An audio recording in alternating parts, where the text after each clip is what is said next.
Hello नमस्कार दोस्तों, स्वागत है आपका अपने यूट्यूब चैनल विजय की ओर पर। तो दोस्तों आज अपने पढ़ते हैं उत्तर प्रदेश की मिट्टियों के बारे में।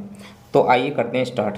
तो मृदा या मिट्टी ऊपरी सतह पर मिलने वाले असंगठित पदार्थों की ऊपरी परत है।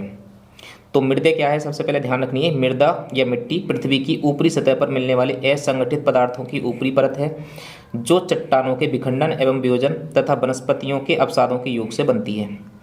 किसी भी क्षेत्र की मृदाएं पैतृक पदार्थ, चट्टान, जलवायु दशाएं, वर्षा तापमान, ढाल की तीव्रता, वनस्पति और समय पर निर्भर करती हैं। उत्तर प्रदेश की मिट्टियों को प्रोफेसर बाडिया, कृष्णन एवं मुखर्जी के अनुसार दो भागों में विभाजित किया जाता है। गंगा के विशाल मैदान की न्यूतन और उपनूतन मिट्टियां तथा दक्षिण पठार की प्राचीन रवेदार और विंध्यन शैली या बुंदेलखंडीय मिट्टियां। तो सबसे पहले देखेंगे कि गंगा के विशाल मैदान की कौन कौन सी मृदाएं हैं। तो इस क्षेत्र की लगभग संपूर्ण मृदा को दो वर्गों में विभाजित किया जाता है। बांगर यानी पुरानी जलोढ़ मृदा और दूसरा है खादर यानी नवीन जलोढ़। तो एक बात याद रखनी है कि पुरानी जलोढ़ को क्या बोला जाता है, बांगर बोला जाता है, और नवीन जलोढ़ को खादर बोला जाता है। अब बात करें प्राचीनतम जलोढ़ की। प्राचीनतम जलोढ़, जलोढ़ मतलब कांप मिट्टी क्षेत्रों को बांगर कहते हैं, यानी प्राचीनतम जलोढ़ या कांप मिट्टी को क्या बोला जाता है, बांगर कहा जाता है। नवीन जलोढ़ मिट्टी वाले क्षेत्रों को खादर कहा जाता है। तो एक बात याद रखनी है, ये पूछा जाता है पेपर में कि प्राचीनतम जलोढ़ को क्या कहा जाता है, बांगर कहा जाता है, और नवीनतम जलोढ़ मिट्टी को क्या कहा जाता है, खादर कहा जाता है। यानी बांगर मिट्टी में फास्फोरस, चूना और ह्यूमस की पर्याप्त मात्रा पाई जाती है, जबकि नाइट्रोजन, पोटास आदि पदार्थों की कमी पाई जाती है। तो ये बात याद रखनी है कि बांगर मिट्टी में फास्फोरस, चूना और ह्यूमस की पर्याप्त मात्रा पाई जाती है, और कमी किसकी पाई जाती है, नाइट्रोजन और पोटास की कमी पाई जाती है। इसी वजह से नाइट्रोजन और पोटास की जो कमी होती है, इसी वजह से हम क्या डालते हैं खेतों में, यूरिया डालते हैं। अपने जो फसलें होती हैं उनके लिए यूरिया डालने की जरूरत क्यों पड़ती है, क्योंकि नाइट्रोजन और पोटास की कमी पाई जाती है। बांगर मिट्टी को दोमट, मटियार, बलुई दोमट या भूड़ या पुरातन या जलोढ़ मिट्टी के नाम से जाना जाता है। ठीक है ना। तो ये बात याद रखनी है कि बांगर मिट्टी को क्या बोलते हैं, दोमट बोलते हैं, मटियार बोलते हैं, बलुई दोमट भी बोला जाता है, भूड़ भी बोला जाता है, या फिर पुरातन जलोढ़ बोला जाता है। बांगर मिट्टी को दोमट, मटियार, बलुई दोमट, भूड़ या पुरातन जलोढ़ मिट्टी के नाम से जाना जाता है। ये बात आपको याद रखनी है। उत्तर प्रदेश के पूर्वी भाग में बांगर मिट्टी को ऊपरहार मिट्टी भी कहा जाता है। खादर मिट्टी नदियों के बाढ़ वाले मैदानों में पाई जाती है। तो खादर मिट्टी कहाँ पाई जाती है, बाढ़ वाले मैदानों में। खादर मिट्टी हल्के रंग वाली, छिद्रयुक्त तथा महीन कणों वाली होती है। खादर मिट्टी बांगर की अपेक्षा अधिक उर्वरा शक्ति वाली होती है। तो ये बात याद रखनी है कि खादर जो मिट्टी होती है बांगर की अपेक्षा अधिक उर्वरा शक्ति वाली होती है। खादर मिट्टी में सामान्यतः चूना, पोटास एवं मैग्नीशियम की अधिकता, जबकि नाइट्रोजन, फास्फोरस, ह्यूमस पदार्थों की कमी पाई जाती है। खादर मिट्टी को नूतन जलोढ़, बलुआ, सिल्ट बलुआ, मटियार या दोमट आदि नामों से जाना जाता है। तो ये अन्य नाम भी आपको याद रखने हैं। लाल एवं काली मिश्रित मिट्टी राज्य के झांसी डिवीजन, मिर्जापुर, सोनभद्र के साथ साथ प्रयागराज जिले के करछना और मेजा तहसीलों में पाई जाती है। इन जिलों के ऊपरी पठारी भाग में लाल मिट्टी दो प्रकार की है, परवा और राकड़। ठीक है, ये बात भी आपको याद रखनी है। परवा हल्की रेतीली होती है या फिर रेतीली दोमट होती है, जबकि जो राकड़ होती है वो क्षारीय होती है। ठीक है ना। भावर पर्वतीय क्षेत्र, भावर पर्वतपदीय क्षेत्र है। यहाँ की मिट्टी मोटी बालुओं तथा कंकड़ और पत्थरों से निर्मित बहुत छिछली है। इस क्षेत्र में नदियाँ लुप्त हो जाती हैं। तो आपसे क्वेश्चन पूछ सकता है कि भी नदियाँ किस क्षेत्र में लुप्त हो जाती हैं या किस क्षेत्र में नदियाँ गायब हो जाती हैं। तो आपको याद रखना है भावर। भावर जो पर्वत पदीय क्षेत्र होता है उसे बोला जाता है भावर, जो ककड़ीला और पथरीला क्षेत्र होता है। भावर के समानांतर निचले भाग में तराई क्षेत्र विस्तारित है। यहाँ की मृदा उपजाऊ, नम, दलदली और समतल होती है। इस मृदा में गन्ना और धान की अच्छी पैदावार होती है। उत्तर प्रदेश के गंगा, यमुना दोआब एवं रामगंगा दोआब क्षेत्रों में जलोढ़ या कांप मिट्टी का विस्तार है। उत्तर प्रदेश में जलोढ़ एवं दोमट मिट्टी सर्वाधिक क्षेत्र पर पाई जाती है। तो सबसे ज़्यादा पूछ सकता है कि पेपर में उत्तर प्रदेश में सर्वाधिक मात्रा में कौन सी मिट्टी पाई जाती है। तो याद रखना है उत्तर प्रदेश में सर्वाधिक मात्रा में जलोढ़ या दोमट मिट्टी पाई जाती है। उत्तर प्रदेश में दोमट एवं बलुई मिट्टी को क्षेत्रीय भाषा में सिक्टा, करियाल एवं धनका भी कहते हैं। तो ये स्पेशल नाम आपको याद रखने हैं कि भी उत्तर प्रदेश में दोमट और बलुई मिट्टी को क्षेत्रीय भाषा में या तो सिक्टा बोला जाता है, करियाल भी बोला जाता है, सिक्टा, करियाल और धनका भी बोलते हैं। इस क्षेत्र में बांगर मिट्टी ऊंचे मैदानी भागों में पाई जाती है। यहाँ बाढ़ के समय नदियों का जल नहीं पहुँच पाता। गंगा, यमुना तथा उनकी सहायक नदियों के बाढ़ वाले क्षेत्रों में प्लाइस्टोसीन युग में निर्मित हुई बलुई मिट्टी के 10 से 12 फीट ऊंचे टीलों को भूड़ कहते हैं। भूड़ हल्की दोमट एवं मिश्रित बलुई मिट्टी होती है, ये बात भी आपको याद रखनी है। तो अब पढ़ते हैं अपने बुंदेलखंडीय मृदा के बारे में। तो उत्तर प्रदेश के दक्षिणी पठार की मिट्टियों को बुंदेलखंडीय मिट्टी कहते हैं। इस क्षेत्र में भोंटा, माड़, कावड़, पड़वा, परवा, राकड़ आदि मिट्टियाँ पाई जाती हैं। तो ये नाम आपको याद रखने हैं। एक मिट्टी का नाम दे देगा और पूछ लेगा कि कौन सी बुंदेलखंडीय मिट्टी है, तो ये भोंटा, माड़, कावड़, पड़वा, परवा, राकड़, ये नाम आपको याद रखने हैं। इस क्षेत्र की काली मृदा को करेल कहा जाता है, ये बात भी आपको याद रखनी है। जो ये बुंदेलखंडीय क्षेत्र की मृदा होती है काली मृदा, उसे क्या बोलते हैं? करेल बोलते हैं, या कपास बोला जाता है अथवा रेगुर आदि नामों से भी जाना जाता है। तो रेगुर, कपास और करेल ये सब कौन सी मृदा के नाम है? काली मृदा के नाम है बुंदेलखंडी क्षेत्र में। प्रदेश के जालौन, झांसी, ललितपुर और हमीरपुर जिलों में काली मृदा का विस्तार होने के कारण चना, गेहूं, अरहर और तिलहन की प्रमुख खेती होती है, ये बात भी आपको याद रखनी है। यानी प्रदेश के जालौन, झांसी, ललितपुर और हमीरपुर जिले, इनमें किस चीज़ का है? काली मृदा का विस्तार है। इसी वजह से यहाँ पे चना की खेती, गेहूं की खेती, अरहर की खेती और तिलहन की खेती पर्याप्त मात्रा में होती है। मृदा के जो अन्य स्थानीय नाम है वो भी थोड़े से पेपर में पूछे जा सकते हैं, याद रखनी है। भादर का जो स्थानीय नाम है उसे नवीन जलोढ़ के नाम से जाना जाता है, कछारी के नाम से जाना जाता है, दोमट के नाम से जाना जाता है, मटियार के नाम से जाना जाता है और सिल्ट बलुआ के नाम से जाना जाता है। इसी तरह से अगर बांगर की बात करें तो बांगर को पुरानी जलोढ़, ऊपर हार मृदा, दोमट या मटियार बलुई दोमट भी कहा जाता है। तो ये बात भी आपको नाम याद रखने हैं जो स्थानीय नाम है। ऊसर भूमि को रेह कहा जाता है, बंजर कहा जाता है या फिर कहीं कहीं कल्लर भी कहा जाता है। इसी तरह से बलुई मिट्टी, जो ऊंचे टीले वगैरह होते हैं बलुई मिट्टी के, उसे बोला जाता है भूड़ बोला जाता है। ठीक है ना। तो जो रेतीली जमीन होती है, ऊंचे टीले होते हैं ऊंचे ऊंचे, तो उन्हें क्या बोला जाता है? भूड़ बोला जाता है। काली मृदा, तो काली मृदा को रेगुर मृदा के नाम से जाना जाता है, करेल या कपासी मृदा के नाम से भी जाना जाता है।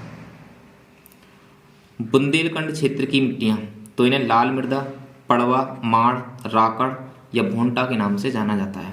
भोंटा मिट्टी विंध्य पर्वतीय क्षेत्रों में पाई जाती है। माड़ मिट्टी की अगर बात करें तो ये काली मिट्टी या रेगुर मिट्टी के समान चिकनी होती है। माड़ मिट्टी में सिलिकेट, लोहा एवं एल्यूमिनियम खनिज पदार्थ पाए जाते हैं। माड़ मिट्टी उत्तर प्रदेश के पूर्वी क्षेत्रों में पाई जाती है। इस मिट्टी में चूना अधिक मात्रा में होता है। पड़वा मिट्टी उत्तर प्रदेश के हमीर, जालौन और यमुना नदी के ऊपरी जिलों में पाई जाती है। पड़वा मिट्टी हल्के लाल रंग की होती है, ये बात भी आपको याद रखनी है। राकड़ मिट्टी उत्तर प्रदेश के दक्षिण पर्वतीय एवं पठारी ढलानों में पाई जाने वाली मिट्टी है। लाल मिट्टी उत्तर प्रदेश के मिर्जापुर, सोनभद्र जिलों में एवं झांसी में पाई जाती है। लाल मिट्टी का निर्माण बालू में लाल सेलों के अपक्षय से हुआ है। लाल मिट्टी का विस्तार बेतवा एवं धसान नदियों के जल प्लावित क्षेत्रों में भी पाया जाता है। लाल मिट्टी में नाइट्रोजन, जीवांश, फास्फोरस एवं चूना खनिजों की कमी पाई जाती है। लाल मिट्टी में गेहूं, चना, दलहन आदि फसलें उगाई जा सकती हैं। ऊसर एवं रेह मिट्टी, तो ऊसर और रेह मिट्टी किधर है? तो उत्तर प्रदेश के अलीगढ़, मैनपुरी, कानपुर, सीतापुर, उन्नाव, एटा, इटावा, रायबरेली एवं लखनऊ जिलों में ये मिट्टी मिलती है, ऊसर एवं रेह मिट्टी। तथा ये लवण साल्ट से भी प्रभावित होती है, लवण से भी प्रभावित होती है। रेह युक्त क्षारीय ऊसर भूमि का उत्तर प्रदेश में अधिक विस्तार है, ये बात भी याद रखना है। बंजर तथा भाट नामक मृदा उत्तर प्रदेश के गोरखपुर, बस्ती, महाराजगंज, कुशीनगर, सिद्धार्थनगर एवं गोंडा जिलों में मिलता है। तो ये बंजर तथा भाट भूमि की तरह मिलती है, गोरखपुर, बस्ती, महाराजगंज, कुशीनगर, सिद्धार्थनगर एवं गोंडा जिलों में पाई जाती है। बंजर मिट्टी चिकनी और बलुई चिकनी दोनों प्रकार की होती है। इसमें चूना अपेक्षाकृत कम होता है। जल प्लावित नदी के किनारे पाई जाने वाली मिट्टी को उत्तर प्रदेश में ढूंग के नाम से जाना जाता है। उत्तर प्रदेश के उत्तर पूर्व में स्थित कुशीनगर जिले की मिट्टी को स्थानीय भाषा में भाट कहा जाता है। तो ये बात आपको याद रखनी है कि कुशीनगर में जो जिले की मिट्टी है, कुशीनगर जिले की जो मिट्टी है, उसे स्थानीय भाषा में क्या कहा जाता है? भाट कहा जाता है। इस मिट्टी में मोटे अनाजों वाली जो फसलें वो उगाई जाती हैं। टर्सरी मिट्टी उत्तर प्रदेश में शिवालिक पहाड़ी क्षेत्रों में पाई जाती है। यह मिट्टी चाय की खेती के लिए उपयुक्त है। उत्तर प्रदेश के उत्तर पश्चिम भाग की मिट्टी में फॉस्फेट खनिज की कमी पाई जाती है। उत्तर प्रदेश के जौनपुर, आजमगढ़ तथा मऊ जनपदों की मृदा में पोटास की कमी पाई जाती है। अब बात करते हैं मृदा अपरदन की। तो जल बहाव अथवा वायु के वेग अथवा हिम के पिघलने से, जल बहाव अथवा वायु के वेग अथवा हिम के पिघलने से एक स्थान की मिट्टी का अन्यत्र स्थान पर चले जाना क्या कहलाता है? मृदा अपरदन कहलाता है। उत्तर प्रदेश में वायु अपरदन प्रदेश के पश्चिमी क्षेत्रों में एवं जलीय अपरदन पूर्वी एवं दक्षिणी क्षेत्रों में अधिक होता है। चंबल नदी अधिग्रहण क्षेत्र में अवनालिका अपरदन यानी इसे बोलते हैं गुली इरोजन सर्वाधिक होता है। तो चंबल नदी की वजह से ये अवनालिका अपरदन या फिर गुली इरोजन किधर होता है? सबसे ज़्यादा होता है चंबल नदी के द्वारा, जिससे उत्तर प्रदेश का इटावा जिला विशेष रूप से प्रभावित है। तो इटावा जिला सबसे ज़्यादा प्रभावित है अवनालिका अपरदन से। इसके कारण ही आगरा, इटावा और जालौन जिलों में बीहड़ पाए जाते हैं। तो बीहड़ क्या होते हैं? जो गहरे गर्त होते हैं जो इन नदियों के द्वारा बन जाते हैं। जैसे चंबल नदी बनाती है गहरे बीहड़ गर्त, इन्हें बोला जाता है बीहड़, ठीक है ना। तो आगरा, इटावा और जालौन जिलों में ये पाए जाते हैं और चंबल नदी इनका ज़्यादातर निर्माण करती है। उत्तर प्रदेश के पश्चिमी क्षेत्र में अवनालिका अपरदन, दक्षिणी क्षेत्र में रिल अपरदन तथा पूर्वी उत्तरी क्षेत्र में परत अपरदन विशेष रूप से प्रभावी है। तो ये विशेष तौर पे याद रखना है कि उत्तर प्रदेश के जो पश्चिमी क्षेत्र है उसमें अवनालिका अपरदन ज़्यादा होता है, दक्षिणी क्षेत्र की बात करें तो रिल अपरदन ज़्यादा होता है और पूर्वी और उत्तरी क्षेत्र की बात करें तो परत अपरदन सबसे ज़्यादा होता है। उत्तर प्रदेश में मृदा अपरदन के मुख्य कारण मानसून वर्षा की प्रकृति, वनों का अभाव तथा ढाल की तीव्रता है। वायु अपरदन से उत्तर प्रदेश के सर्वाधिक प्रभावित जिले मथुरा और आगरा हैं। ये पश्चिमी जिले हैं, ये याद रखने हैं, वायु अपरदन से प्रभावित है। जलीय अपरदन से उत्तर प्रदेश का सर्वाधिक प्रभावित क्षेत्र हिमालय का तराई प्रदेश है। प्रदेश के अलीगढ़, मैनपुरी, कानपुर, उन्नाव, एटा, इटावा, रायबरेली, सुल्तानपुर, प्रतापगढ़, जौनपुर और प्रयागराज जिलों में अधिक सिंचाई एवं उर्वरकों के इस्तेमाल से लगभग 10% भूमि ऊसर हो चुकी है। प्रदेश के पश्चिमी एवं दक्षिणी क्षेत्रों में लवणीय क्षारीय मृदा पाई जाती है, जबकि प्रदेश के पूर्वी क्षेत्रों में या उसके कुछ हिस्सों में अम्लीय मृदा भी पाई जाती है। उत्तर प्रदेश की प्रमुख मिट्टियों की बात करें तो पर्वतीय मृदाएं, तराई मृदाएं, जलोढ़ मृदाएं, लाल और पीली मृदाएं, मिश्रित और लाल काली मृदाएं, मध्यम काली मृदाएं, कैल्शियम युक्त मृदाएं और लवण प्रभावित मृदाएं और लाल बलुई मृदाएं, ये आदि कुछ प्रमुख मिट्टियां हैं जो उत्तर प्रदेश में पाई जाती हैं। तो हमें थोड़ा सा ना भारत की बंजर भूमि का जो एटलस है 2019 वाला वो भी ध्यान रखना है। उत्तर प्रदेश में इसकी क्या स्थिति है? उत्तर प्रदेश में बंजर भूमि वर्ष 2008-9 के तहत यानी 2008-9 में कितनी थी? 9619.35 वर्ग किलोमीटर, जो देश का कितनी थी? 3.99%। और इससे कम होकर वर्ष 2015-16 में 8537.06 वर्ग किलोमीटर यानी देश का 3.54% हो गई है। उपयुक्त अवधि में राज्य में बंजर भूमि में 1082.29 वर्ग किलोमीटर की कमी आई है। तो ये बात भी आपको याद रखनी है। प्रदेश में 988.36 वर्ग किलोमीटर बंजर भूमि को कृषि भूमि में परिवर्तित किया गया है, जबकि 89.09 वर्ग किलोमीटर बंजर भूमि को जल निकाय के रूप में परिवर्तित किया गया है। हरदोई जिले में 79.25 वर्ग किलोमीटर तथा कानपुर देहात में 72.19 वर्ग किलोमीटर बंजर भूमि में कमी आई है। बलिया जिले में 32.01 वर्ग किलोमीटर एवं महाराजगंज में 1.8 वर्ग किलोमीटर बंजर भूमि में वृद्धि हुई है। तो ये बात आपको याद रखनी है कि हरदोई जिले में बंजर भूमि में सबसे ज़्यादा कमी आई है और बलिया जिले में सबसे ज़्यादा बंजर भूमि में वृद्धि हुई है 32.01 वर्ग किलोमीटर। तो ये हरदोई और बलिया जिले खासतौर पर आपको याद रखनी है। प्रदेश में झांसी जिले में सर्वाधिक बंजर भूमि इस समय मौजूद है, जो ध्यान रखनी है। प्रदेश में झांसी जिले में सर्वाधिक बंजर भूमि कितनी है? 445.36 वर्ग किलोमीटर। इसके पश्चात आगरा में 426.74 वर्ग किलोमीटर यानी ये दूसरे स्थान पर है। प्रदेश में लगभग 2129.61 वर्ग किलोमीटर क्षेत्र लवणता क्षारीयता से प्रभावित है।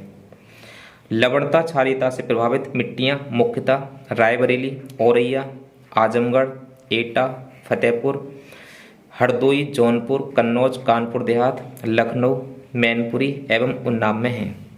सर्वाधिक लवणीय क्षारीय मृदा रायबरेली जिले में मिलती है।